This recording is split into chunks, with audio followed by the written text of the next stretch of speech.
Major funding for these broadcasts has been provided by grants from New York Community Bank, Capital One Bank, Eastern Consolidated, M&T Bank, Sterling National Bank, Meridian Capital Group, Customers Bank, Aerial Property Advisors, Dime Community Bank, Perfect Building Maintenance.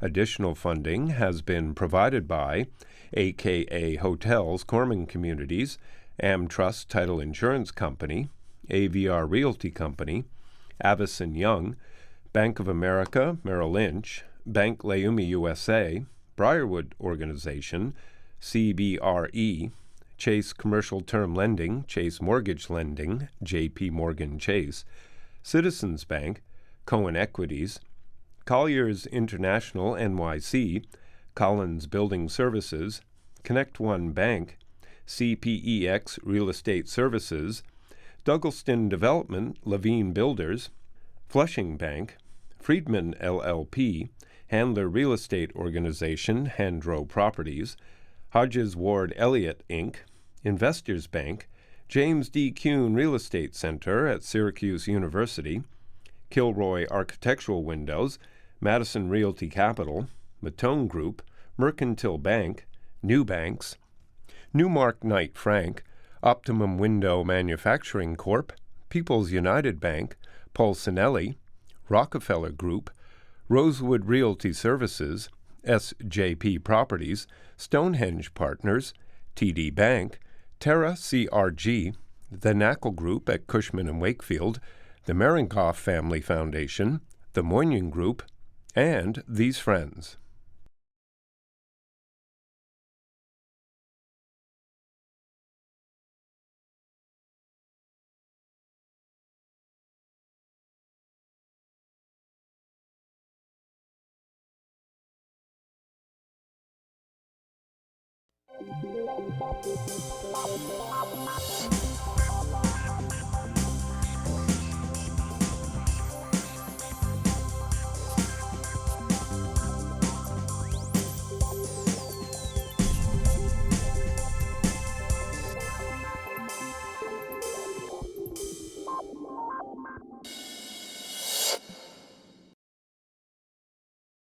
New York City, the infrastructure, what are we doing to build? What are we trying to do here?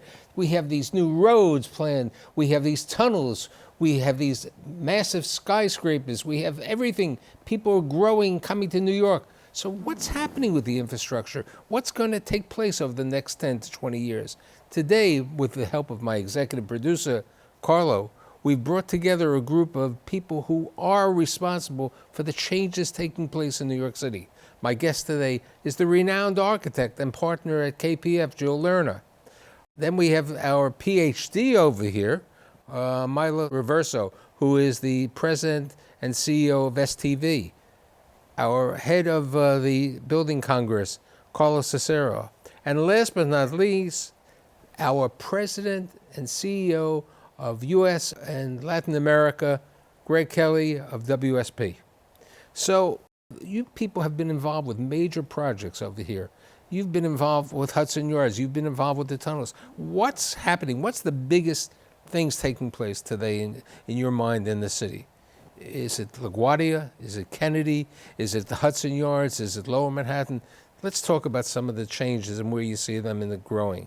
Well, I think you nailed it. It's happening across the city, across all 5 boroughs. There's activity in and around infrastructure. I think what's happening is New York is a place to be. It's always been a destination to attract young talent. And so we're beginning to see those existing infrastructure assets being stretched. And so we have to look at system expansion. We have to look at new capacity. But in addition, those assets are getting older. So we have to also look at rehabilitation. You know, that's the important point, you know, with the greater Midtown rezoning. We're talking about buildings over here which are 75 years of age, all different times. You know, Lower Manhattan, unfortunately, we had the disaster of 9/11, which caused the creation of a lot of the properties. But now with the Hudson Yards, I mean, many people thought that wouldn't take place. Today, there are other plans. You know, we were talking early in the show about the possibility of the Sunnyside Yards. Do you think that would have taken place 20 years ago? I think the people beginning to see infrastructure and transportation investment as an investment and not a cost. And now you're beginning to reap some of the returns. To keep the city growing, it has to constantly start thinking about the investments required to build the infrastructure that would support the growth of the city. So you go through different valleys and different peaks, and right now we're at a peak where a lot of the infrastructure investments are paying off, and you're seeing the economic development that it's bringing into the city. And I think you're seeing it across the city. It's not just Manhattan.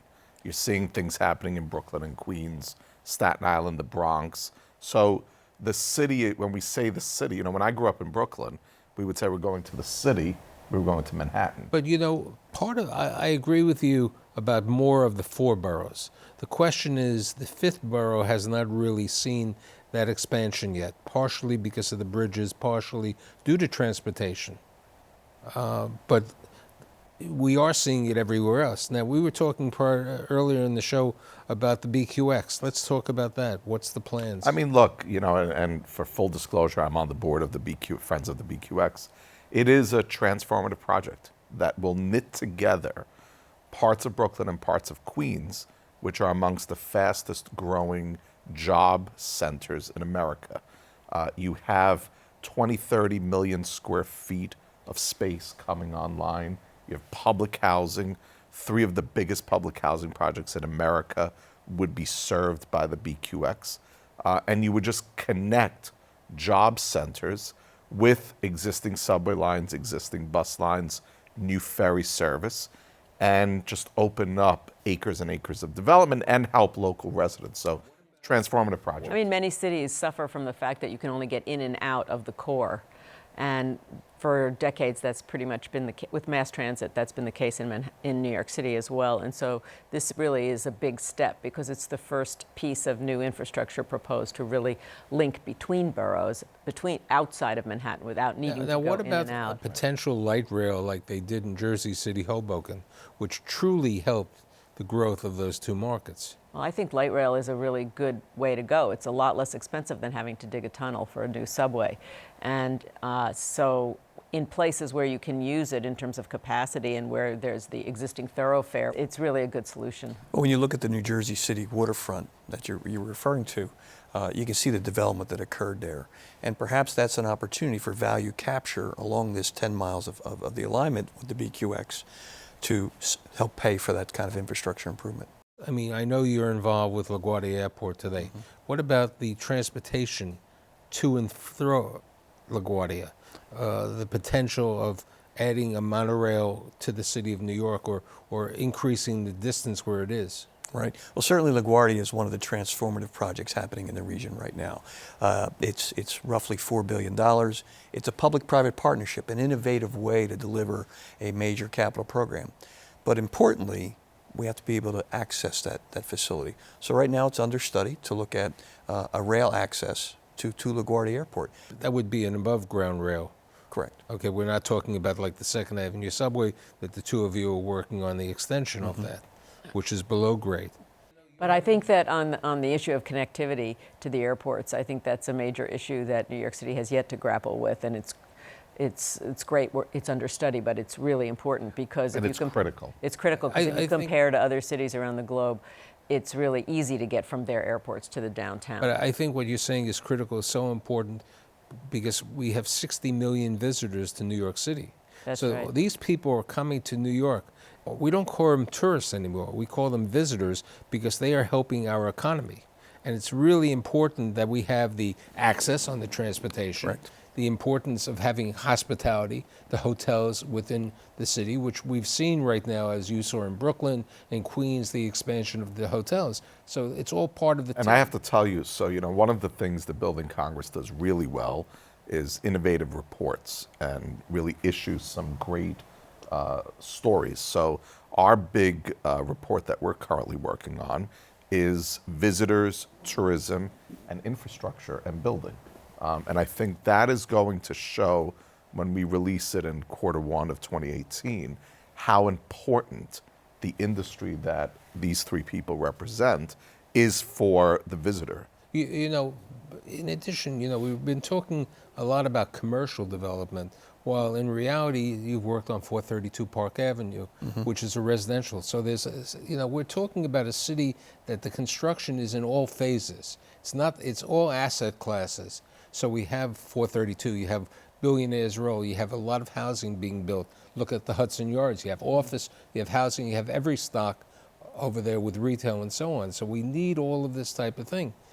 How do we fund these projects? Well, I think one thing to be question. concerned about in terms of residential, for the health of New York, you have to look at the greater New York City region. It's not just a New York City problem. And I think that's where things like the importance of the Gateway project come in, because New Jersey is really the fastest growing region in terms of providing You're additional biased, housing. you grew up in New Jersey, that's I'm not biased. Well, It's just a fact. Jill raises a good point. 10% of the nation's GDP is right here.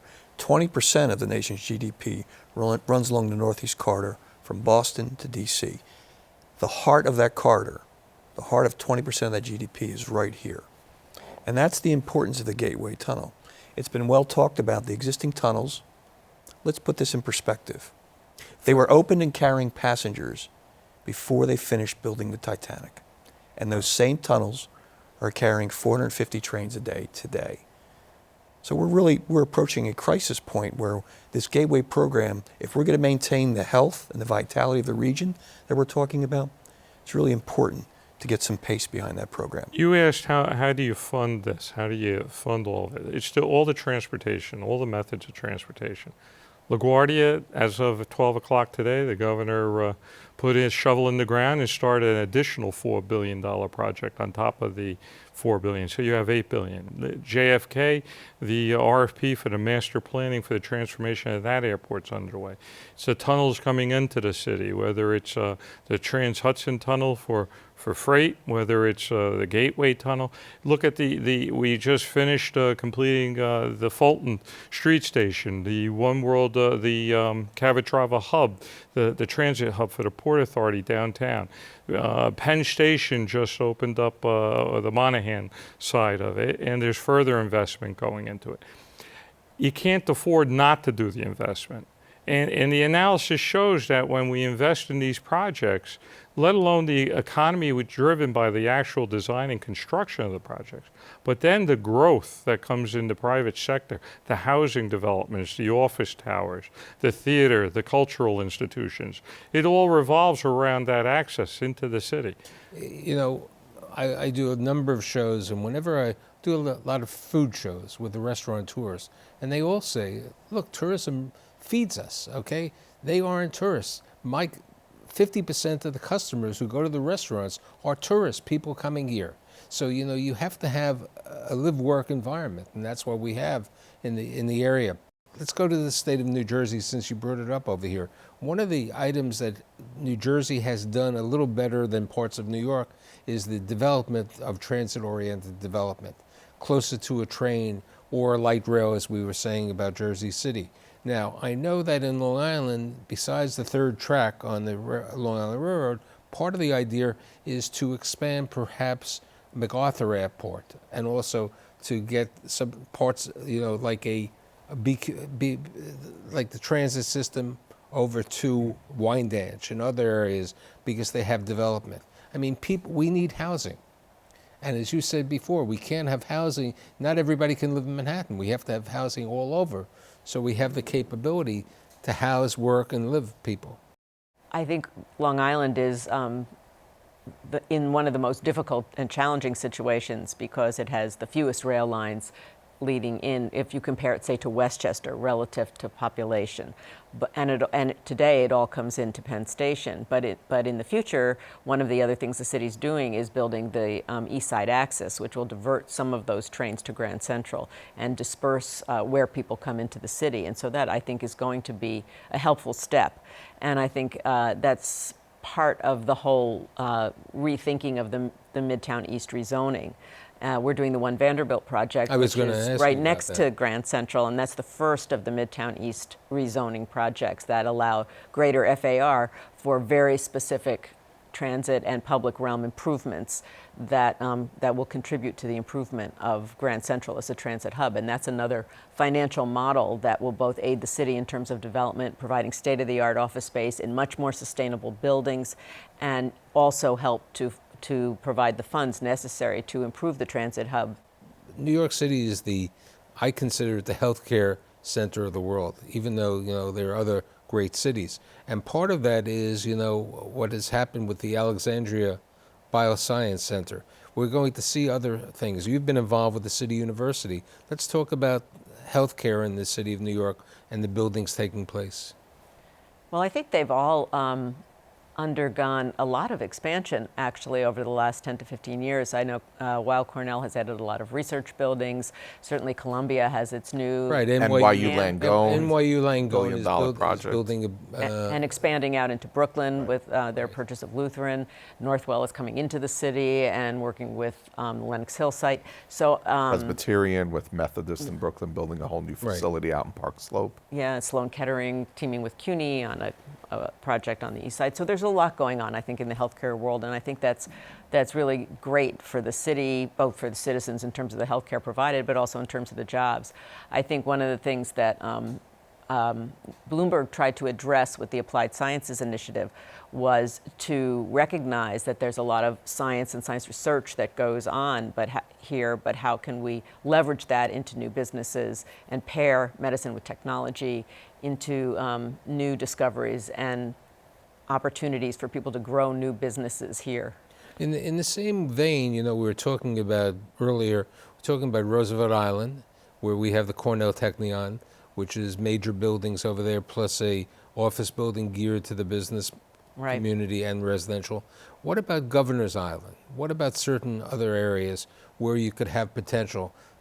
Ferries. I don't think you're going to build an underwater system over there. Well, there is a proposal out by AECOM to do extending the number 1 train to Governor's Island into Red Hook and then to Smith Street. So there are ideas out there. It's a matter of, do we have the will to bring these ideas? But in terms of the use of Governor's Island, I think it's for a long time there's been a discussion as to would that be a good location for a university. And I think it's interesting, now that the Cornell Technion campus has really come to life, I think there are other universities who are interested in coming to New York. There's a question of where do you have land? Okay, we had Battery Park City created because we took the dirt from the ground to build the World Trade Center. How far do you see the expansion within the 5 boroughs going on? Do you see things going up into the Inwood section? Okay, a lot of people are talking about Mott Haven, the Bronx, and other markets over there. You mentioned earlier in the show there are 4 boroughs where there's a lot of work, but look, Staten Island has enormous potential. You have everything happening on the North Shore. There will be an additional ferry that will start probably in mid-18. They're working on it now. Huge potential there. You see what's happening in the Bronx. 4 new Metro North stops will totally transform how people commute from that part of the Bronx. We haven't even touched Central Brooklyn, Eastern Brooklyn, further out in Brooklyn. So there's a lot of potential in the boroughs, and I think with everything happening right now in the core and in parts of Brooklyn and Queens, eventually we're going to move out. And we're not just going to move to Jersey, we're going to move out into the boroughs. I think if you look at the nexus of where transportation and development potential exist, we talked about Hudson Yards, and look what was created there because you have transportation access between Amtrak Penn, which you have, and the addition of the number 7, you can see the development happening. Look at Atlantic Yards, what was created there at that nexus. Look at the potential for Sunnyside Yards. If you can make that transportation asset developable, then you've got opportunity to grow in the region. If you look at what Tishman Speyer did on the property nearby the Sunnyside Yards and built these 2 massive developments and what's going on, what we've seen in downtown Brooklyn, in Long Island City is massive. These are projects that I don't think any of us could have imagined 10 years ago. the magnitude of work today is probably more than I've seen in my entire lifetime in the city. I think, would you say that also in your? Today you have 2 office buildings specifically that are truly being rehabilitated gut by gut. 390 Madison Avenue and 425 Park Avenue. Those are the only 2 that have been really truly remanufactured. The question is, with the Midtown zoning, it changes the perspective because the FAR is much higher and you can rebuild to a much higher grade. True, you have to give away and you have to pay for the transportation and the public plazas over there. But the biggest problem with the Midtown zoning is the inability of how to get your tenants out of there, buying the tenants out and moving that. I mean, the cute story Well, I think about 390 is a really good example.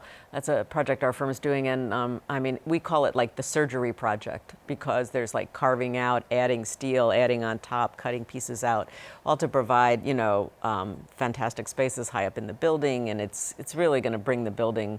It's going to add to the building, but make it really a much better building also, and the way it meets the street and so forth. And I think that's going to represent a new model of ways to think about older buildings in New York City. We just issued a report a couple of months ago that really looked at what I like to call the unsung hero of construction, which is renovations. Yeah. So billions and billions, I think it was $9 billion, I don't remember the exact number, of dollars going into renovating commercial spaces. I mean, if you drive along Avenue of the Americas from 40th to the Park, every building is under construction. Yeah. Right. New facades, new plazas, et cetera. But one of the interesting things, Urban Green, I know, has looked at this issue of I don't actually have the statistics, but if you project out a few decades, a large percentage of the buildings that will be in New York City are here today. So there isn't really a projection that everything gets rebuilt, but a lot will still be here and will be refurbished. Right. And so how does the city become greener by refurbishing these buildings? Especially because the amount of space used by tenants has changed. Okay, there was an article recently that Estee Lauder renewed their lease in the GM building, but they cut it down by 20%. Right. The number of employees are up, but there's a big change on how we work. How we work. Right. And I believe that's a question.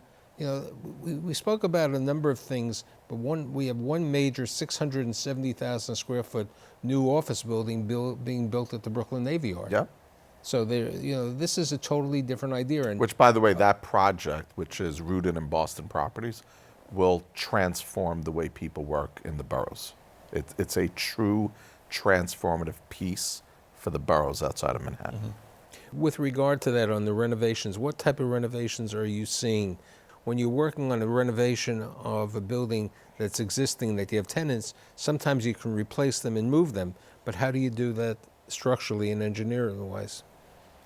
Well, it's a bit like dental work, isn't it? I mean, careful pre-construction planning to move people around, to keep the building occupied. But if you can move the tenants out, it's certainly going to move the project quicker and drive down the cost. Do you see more potential besides the WeWorks of the world, the co-working growing?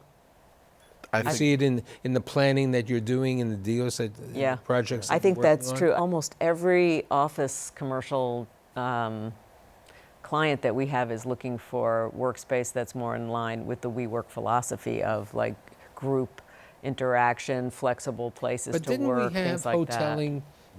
A number of the accounting firms, I remember doing consulting a number of years ago for Deloitte. When I was down at the World Financial Center, nobody had offices. We were all hoteling. But hoteling is just the ability to come in and use any desk that's available. Exactly right. It's not about teamwork and working collaboratively and working informally and things like that. It's a slightly I different talk to colleagues model. at different companies, and they're all experimenting with the concept right now as a way to draw in the workforce. So I think it's still very much evolving, but I wouldn't bet against it right now. I think we're all of us who run companies here are looking at how our teams work together to maximize how people perform. In your role running USA and Latin America, many of these, they call them enterprise programs. They're going into markets around the. Are you opening up smaller offices in these type of places? Have you gone to create some enterprise locations of small operations?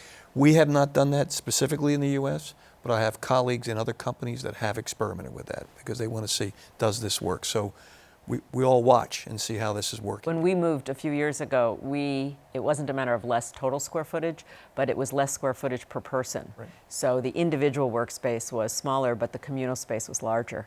And we have a terrific, gallery space. We have a great cafe, and it's really, people use that all the time for presentations, for informal work meetings. It's really a nice, comfortable way to work. It's a very collaborative generation. Exactly. I mean, if you look Exactly. at what's happened today with the preponderance of rooftop bars in every new hotel, that's one item.